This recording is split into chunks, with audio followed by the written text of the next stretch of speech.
परमेष्टि की वंदना, शमन करे भवताप। स्मरण मनन से चेतना, जागे अपने आप।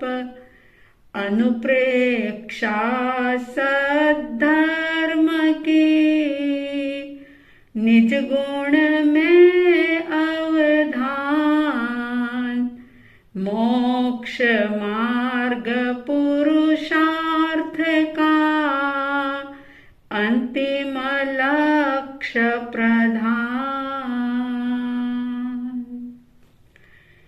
श्रद्धालु, जिज्ञासु श्रोताओं, संवत्सरी महापर्व का पावन पवित्र अवसर आपके हमारे सामने उपस्थित हो रहा है।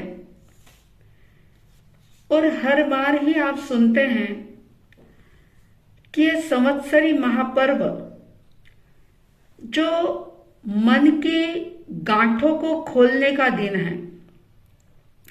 मन की गांठ बड़ी भयंकर होती है और मनुष्य का जीवन एक ऐसा जीवन है कि इसमें कभी क्रोध की, कषाय की, तो कभी अहंकार की, कभी राग की, कभी द्वेष की, कभी वेर की, बदले की। ये इतनी सारी गांठें, गिल्टियां इतनी सारी, इतनी गहरी हो जाती है कि कई बार कैंसर का रूप धारण कर लेती है। कैंसर नाम सुनते ही व्यक्ति के रोंगटे खड़े हो जाते हैं, क्योंकि इंसान जानता है कि कैंसर एक ऐसी बीमारी कि जिसके होने पर जिंदगी का बच पाना बहुत मुश्किल होता है। और बहुत बार तो ऐसा भी देखते हैं अपन कि कुछ ही समय में व्यक्ति कैंसर की वजह से मौत के मुंह में चला जाता है, उसकी जिंदगी बर्बाद हो जाती है। ये रोग सिर्फ शरीर का ही नहीं, शरीर के रोग के प्रति सभी बहुत जागृत रहते हैं।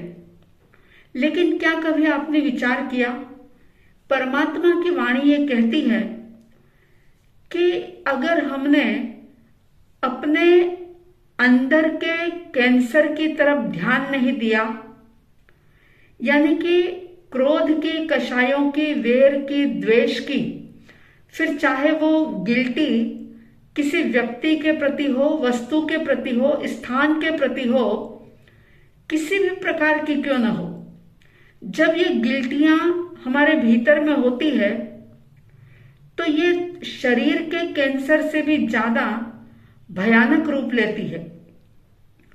और शरीर का कैंसर जो है वो तो एक ही शरीर में पैदा होता है और उस शरीर को खत्म कर देता है, लेकिन ये भीतर का कैंसर जन्मों जन्म तक चलता रहता है।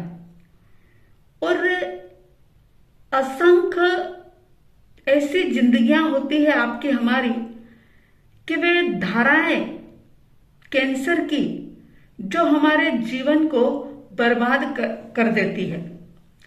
पर्वाधिराज पर्युषण का अंतिम दिवस संवत्सरी पर्व हमें संदेश देता है कि जो जो भी भीतर में गांठें पाल रखी हो, चाहे पिछले 1 दिन पहले की हो, 10 दिन पहले की हो, महीने पहले की हो या 1 साल पहले की हो, बहुत ईमानदारी के साथ स्वयं ही अपना निरीक्षण करें। अपने भीतर में रहे हुए किसी भी व्यक्ति के प्रति के द्वेष को छोड़ें और परमात्मा की वाणी को जीवन में उतारें, क्योंकि सिर्फ बात करने से कुछ नहीं होगा।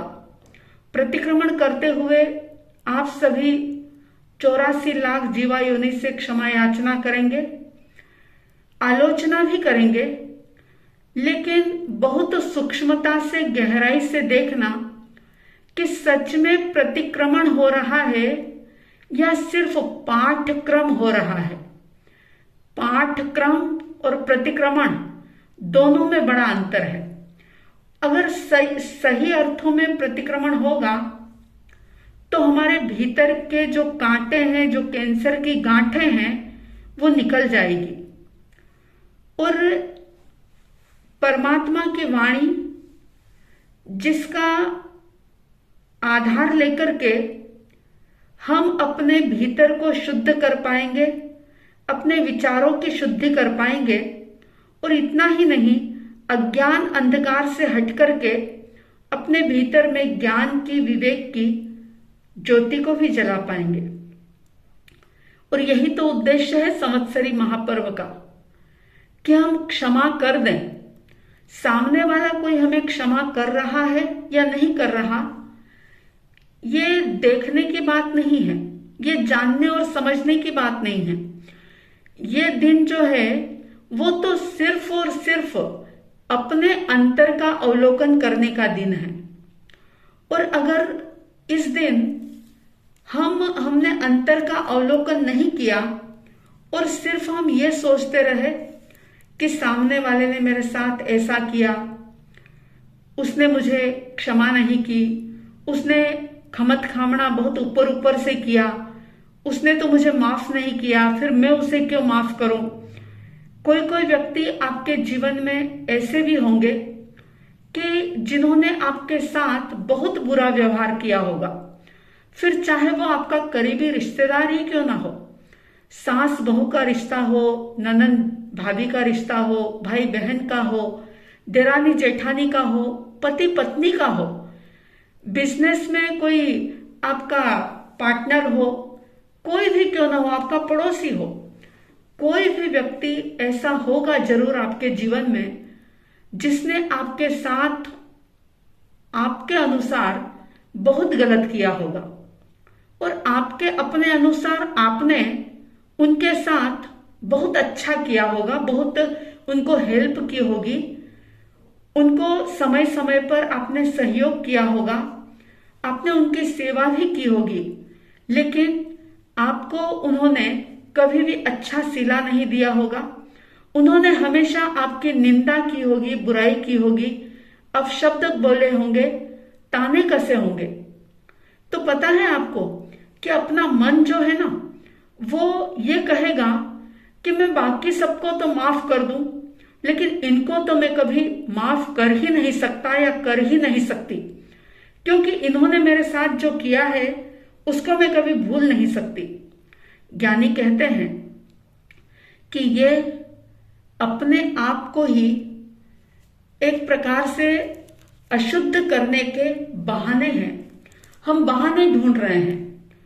और आप जानते हैं कि जब दो वस्तुएं आपस में टकराती है तो प्रायः आग पैदा हो जाती है। और ऐसा ही होता है आदमी के जीवन में भी, कि जब व्यक्तियों में किसी भी कारण से मनमुटाव होता है, आपसी टकराहट होती है, तो क्या होता है कि क्रोध की अग्नि जो है वो जल जाती है, भड़क जाती है। और क्रोध जब लंबे समय तक चलता है तो वो वेर का रूप ले लेता है। जरूरी नहीं कि क्रोध को आप प्रकट करें।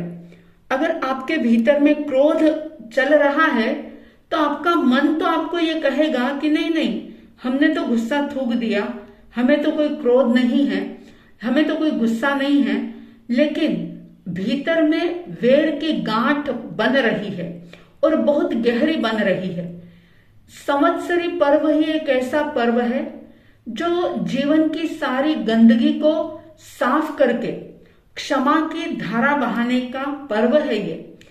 अगर हम क्षमा की धारा बहाते हैं तो हमारा जीवन जो है वो शीतल होता है, साफ बनता है, सुथरा बनता है। कहीं हम कोई किसी तरह के बहाने तो नहीं बना रहे कि हम क्षमा नहीं कर सकते या ऊपर ऊपर से करेंगे। याद रखना, अगर आप ऐसा करेंगे तो इसमें सामने वाले का कोई नुकसान हो या ना हो, लेकिन हाँ, आपकी अपनी आत्मा जरूर कलुषित होगी और अनंत अनंत संसार के दुखों को भोगने की आप खुद ब खुद तैयारी करोगे। आपने शायद एक बात सुनी होगी, मैंने बहुत पहले एक कहानी पढ़ी थी। कहानी तो बहुत ही सिंपल सी है लेकिन बहुत बड़ा संदेश देती है कि एक लड़का जो छोटा ही था और नियमित रूप से स्कूल में जा रहा था, लेकिन उसकी सबसे बड़ी कमजोरी ये थी कि वो होमवर्क करने में बड़ा ही आलसी था। कभी भी वो होमवर्क नहीं करता था, कोई ना कोई बहाना बना देता और स्कूल का जो समय होता उसे किसी तरह से पास कर देता। अब धीरे धीरे क्या हुआ कि जो टीचर थे पढ़ाने वाले, वे भी उसकी बहानेबाजी की आदत से परिचित हो गए थे। उसकी लापरवाही से वो भी पूरी तरह से ज्ञात हो चुके थे, जान चुके थे कि ये कितना लापरवाह है। आखिर एक दिन ऐसा आया कि ड्राइंग के टीचर ने बच्चों की परीक्षा ली और उस परीक्षा के लिए उन्होंने क्या किया कि बच्चों को कहा कि देखो, चूहे का, बिल्ली का, कुत्ते का और गाय का चित्र बनाओ। तो और जिसके चित्र सुंदर बनेंगे उसको ज्यादा मार्क मिलेंगे। बिल्कुल सही बात थी ये कि जो अच्छा चित्र बनाएगा उसको ही ज्यादा मार्क मिलेंगे।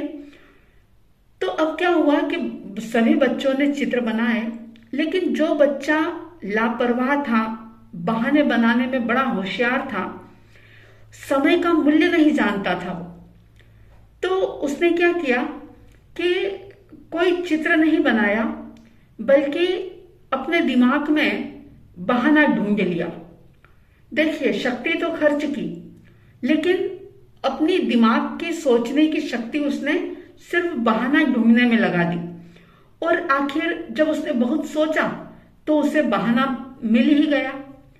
अब जब सर को कॉपी दिखाने का समय आया तो वो भी अपनी कॉपी लेके सर के सामने खड़ा हो गया, जैसा कि होना ही था उसे। अब सर ने देखा तो एकदम से नाराज हो गए कि कॉपी तो पूरी खाली पड़ी है, चित्र कहाँ बनाए, पूछा उन्होंने। तो वो बच्चा कहता है कि सर, मैंने चित्र तो बनाए थे पर क्या करूं, सबसे पहले मैंने चूहा बनाया और उसके बाद बिल्ली बनाई। तो क्या हुआ कि बिल्ली ने चूहे को खा लिया और बिल्ली के बाद मैंने कुत्ता बनाया तो कुत्ता जो था वो बिल्ली को खा गया और कुत्ता बनाने के बाद मैंने गाय बनाई तो कुत्ता जो था वो गाय के सींग से डरा और वो अपनी दुम दबा करके भाग गया। जैसे ही सर ने ये सुना तो बड़ा गुस्सा आया उन्हें और उन्होंने पूछ लिया कि अच्छा, अब ये बता कि गाय कहाँ है। तो वो बच्चा क्या जवाब देता है, कहता है कि गाय बहुत भूखी थी, उसे बहुत जोर से भूख लग रही थी और एक आदमी यहां से हरी घास लेकर के, चारा लेकर के जा रहा था तो वो गाय जो थी वो उसके पीछे भाग गई। कहानी तो यही खत्म हो जाती है। अब आप सोचें कि एग्जाम में उस बच्चे को क्या मिला होगा, नंबर मिले होंगे या 0 मिला होगा। वो बच्चा तो नादान था, हो सकता है पढ़ाई की वैल्यू उस बाल मानस में पता ना हो, नहीं समझी हो उसने। लेकिन हम सोचें कि जीवन की परीक्षा में अपन कहीं शून्य प्राप्त करने की तैयारी तो नहीं कर रहे हैं। अगर संवत्सरी महापर्व भी सुना चला गया और इसमें भी अगर हमने उन सभी लोगों को विशेष रूप से क्षमा नहीं दी, क्षमा नहीं किया जिनके साथ सचमुच हमारा मन मुटाव रहा है। अब ये बात मत सोचना कि सामने वाले से बात करना ही बेकार है, उससे बात करो तो वो ढंग से बात नहीं करेगा या फिर वो क्षमा का महत्व समझेगा ही नहीं, वो और हम पर हावी हो जाएगा, वो यही समझेगा कि हाँ, जरूर इन्हीं की गलती थी इसलिए इन्होंने हमसे क्षमा मांगी। ये सारे विचार आपके मन में जरूर आएंगे, लेकिन मन को बिल्कुल एक तरफ रख देना, मन को बिल्कुल साइड रख देना और ये सोचना कि सामने वाला क्षमा करे या ना करे ये उसकी अपनी सोच है। लेकिन मैं अपने भीतर को खाली कर लूं, मेरे भीतर में जितने भी कांटे चुभ रहे हैं, द्वेष की, वेर की जो भी गांठें बन रही है, किसी भी व्यक्ति से एक भी शिकायत का भाव है, चाहे उसके बिहेवियर से, उसके वचनों से, उसकी सोच से, किसी भी प्रकार से, इवन कि आपके नौकर से भी अगर आपकी कोई खटपट हुई हो, आपने उससे कुछ उल्टा सीधा बोला हो अपने सत्ता के नशे में आकर के, तो उससे भी क्षमा याचना कर लेना। और आप जानते हैं कि लाख खोया और 1000 पाया, तो ऐसे पाने से क्या फायदा। 10 चीजें बिखेरी और एक जमाई, तो ऐसे जमाने का भी कोई मूल्य नहीं है। ज्ञानी जन यही बात कहते हैं कि संवत्सरी महापर्व पर अपने अंतर को शुद्ध नहीं किया और दिल में द्वेष की गांठें रख करके खमत खामना किया, तो ऐसे खमत खामने से या मिच्छामि दुक्कडम से या क्षमा याचना शब्द बोल देने से क्या होगा। परमात्मा महावीर कहते हैं, जो क्षमा करता है वो महान होता है। जो क्षमा को धारण करता है, क्षमा का दान देता है, सचमुच उसी का ये पर्व मनाना सार्थक होता है और उसी का जीवन सफल होता है। याद रखें, कैंसर की गांठ किसी के भी शरीर में हो जाए तो सिर्फ एक जिंदगी बर्बाद होगी, लेकिन किसी भी व्यक्ति के प्रति आपके मन में वेर का, विरोध का भाव रह गया तो आपके जन्मों जन्म बर्बाद हो जाएंगे। कई बार सांप नेवला बन के आप बदला लेंगे, अन्य किसी प्रकार के ऐसे ही जानवर बन के एक दूसरे पर झपटेंगे, और अगर जानवर ना भी बने, इंसान बने, तो ऐसे विपरीत संयोग बनेंगे कि जिससे आपकी शादी होगी, वो आपका पति हो या पत्नी हो, आपके मन की एक भी बात समझने को तैयार नहीं होगा। आप ऐसी माँ के कोख से जन्म लेंगे कि जिस माँ के मन के अंदर आपके प्रति जरा सी भी दया और करुणा की भावना नहीं होगी। ऐसा आपको भाई मिलेगा जो आपके साथ हमेशा ही दगा करता रहेगा। अगर अपना भला चाहते हैं तो जरूर उन सभी को दिल से क्षमा करें, पूरे अंदर के मेल को धो लें। ये बात याद रखें कि संवत्सरी आत्मा की दिवाली है। जैसे वैसे तो घर की सफाई आप रोज ही करते हैं, लेकिन दीपावली पर कुछ विशेष सफाई होती है।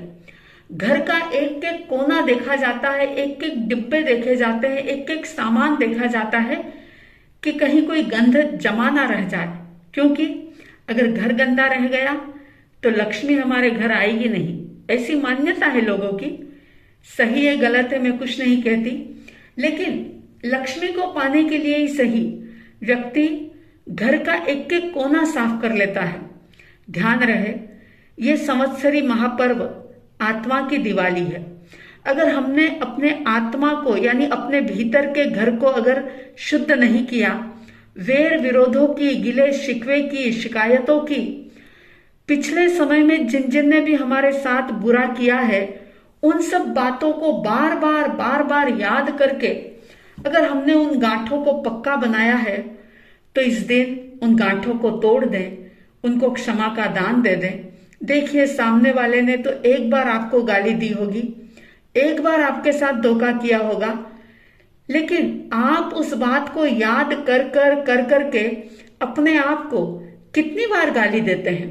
जरा सोचिए, संवत्सरी महापर्व व्यर्थ ना चला जाए, मन की गांठें खुले, आपके भीतर में पवित्रता का भाव जागे, आप अपने आत्मधर्म की साधना कर सके, आराधक बन सके, सम्यक दर्शन को प्राप्त करने की योग्यता और पात्रता आपके भीतर में तैयार हो सके, ऐसी साध्वी द्वय की तरफ से हार्दिक शुभ मंगल भावनाओं के साथ जय प्रभु महावीर, जय गुरु आनंद।